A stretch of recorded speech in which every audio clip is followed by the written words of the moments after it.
ಮೀಸಲ ಎಡಿಯ ತಂದು ತಾಯಿಗೆ ಬೆಳಗತಾರ ಎತ್ತಿ ಕಾಯಿ ಕರ್ಪೂರ ಮೀಸಲ ಅನ್ನ ಬೆಳಿಗಾರ ಆರುತಿ ಕೈಯ ಮುಗದು ಭಕ್ತರು ಬಂದು ಹಚ್ಚತಾರ ಉದಬತ್ತಿ ಸಂಸಾರ ಎಂಬ ಹಳಿಯ ದಾಡ್ತಿ ಮುಗದಾರ ಕೈಯತ್ತಿ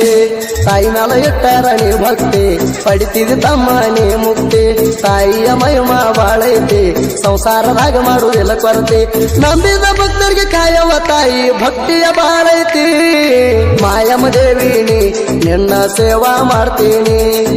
ತಾಯಿಯ ಪಾದ ಹಿಡದು ಭಕ್ತಿಲಿ ಆಳಾಗಿ ದುಡಿತೀನಿ